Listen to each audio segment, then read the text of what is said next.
आणखी एका मोठी बातमी आहे। मुख्यमंत्री लाडकी बहीण योजनेचे निकष डावलून लाभ घेतलेल्यांवर आता कारवाई सुरू झालेली आहे। यानुसार धुळे जिल्ह्यामध्ये एका लाभार्थीला मिळालेले 7,500 रुपये सरकारच्या तिजोरीत पुन्हा जमा करण्यात आले।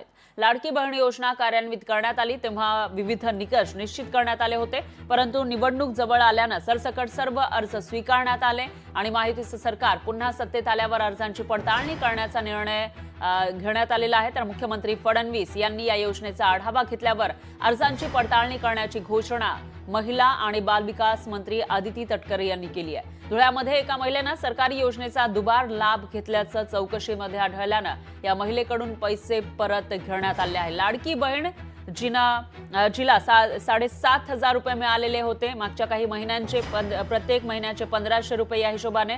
मात्र ती लाडकी बहीण निकषात बसत नाही, त्याच्यामुळे तिचे हे पैसे परत घेतल्याची माहिती समोर येते आहे। तर निवडणुकीच्या आधी घोषणा झालेली होती या योजनेची, त्याच्यानुसार प्रत्येक महिलेला, ज्या महिला या निकषामध्ये बसतात, गोरगरीब महिला आहेत, त्यांना 1,500 रुपये दिले जात होते। एका कुटुंबातील 2 महिलांना जास्तीत जास्त हा लाभ मिळणार होता आणि त्याचबरोबर इतरही वेगवेगळे निकष होते। मात्र निकषामध्ये बसत नसू तरी सुद्धा अनेक महिलांनी याच्यासाठी अप्लाय केलेला होता, अर्ज केलेला होता आणि त्यापैकी अशाच एका महिलेचे ते 7,500 रुपये सरकार दरबारी जमा झाल्याची माहिती समोर येते। पुन्हा एकदा सरकार जमा झालेले आहे।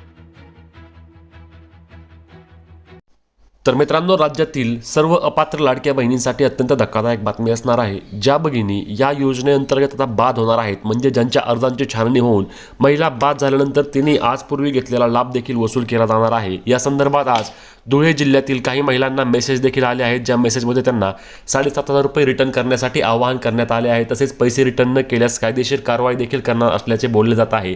त्यासोबतच काही महिलांकडून तर हे पैसे वसूल देखील केले गेले असल्याचे बोलले जात आहे। कारण लाडकी बहीण योजनेअंतर्गत असणाऱ्या निकषांवर आता पुन्हा एकदा राज्य सरकारच्या वतीने तपासणी सुरू असून ज्या महिलांनी अर्ज केले होते त्यांची स्क्रुटनी आता करण्याचे काम विभागीय स्तरावर सुरू झाले आहे। आता यामध्ये तुम्ही म्हणाल की मग लाडकी बहीण योजनेअंतर्गत जर पैसे वसूल करायचे होते तर आम्हाला आधी लाभ का दिला? तर इलेक्शनच्या काळामध्ये आणि लाडक्या बहिणींना लवकर लाभ देण्यासाठी त्यावेळी केलेले सर्व अर्ज स्वीकारले गेले, परंतु यामध्ये असे निदर्शनास आले की अनेक भगिनींनी चुकीच्या पद्धतीने लाडकी बहीण योजनेचा लाभ घेतला आहे। म्हणजेच की जे निकषांमध्ये पात्र नाहीत परंतु तरी देखील त्यांनी अर्ज केला, त्यांचा अर्ज स्वीकारला देखील गेला आणि अशा अनेक महिलांनी या योजनेअंतर्गत लाभ घेतल्याचे समोर आले आहे। आणि आता तोच लाभ बंद करण्यासाठीच राज्य सरकारच्या वतीने पावली उचलली गेली आहेत। कारण आता 2,100 रुपये द्यायचे असल्यास ज्या महिला किंवा ज्या भगिनी पात्र आहेत केवळ त्याच भगिनींना हे पैसे दिले जाणार असल्याने आता ही वसुली देखील सुरू केली आहे। यामध्ये आता सरकारी नोकरदार असतील किंवा टॅक्स भरणाऱ्या महिला असतील, चारचाकी वाहनधारक महिला असतील किंवा ज्यांच्या महिलांचे वार्षिक कुटुंबाचे उत्पन्न हे 2.5 लाखांपेक्षा जास्त असेल अशा देखील महिलांना किंवा भगिनींना या योजनेअंतर्गत बाद करण्यात आले आहे आणि अशा सर्व भगिनींकडून ही पैशांची वसुली केली झाल्याची देखील बातमी आता आली आहे। आता हे झाल्यास मात्र सर्व भगिनी नाराज होणार आहेत आणि इलेक्शन पुरतच आम्ही लाडक्या बहिणी होतो का असे देखील अनेक महिलांच्या वतीने यामध्ये बोलले जात आहे।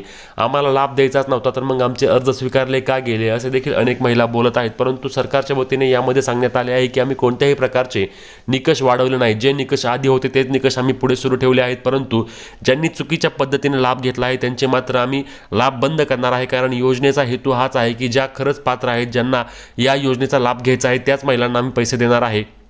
यासोबतच ज्या महिला संजय गांधी निराधार योजना असेल किंवा श्रावणबाळ योजना असेल, त्यासोबतच नमो शेतकरी योजना असेल, PM किसान योजना असेल, अशा योजनांचा देखील लाभ घेतात त्या देखील महिलांचे पैसे आता लाडकी बहीण योजनेअंतर्गत बंद केले जाणार असल्याने आता सर्वच बहिणींसाठी ही धक्कादायक बातमी असणार आहे। आणि यामधून किती महिला बाद होणार याकडे आता सर्व महिला लक्ष देऊन आहेत। कारण अनेक महिलांना आता या योजनेअंतर्गत बाद केले जाणार असल्याने महिलांमध्ये देखील यामध्ये संपूर्ण नाराजीचं वातावरण पाहायला मिळत आहे।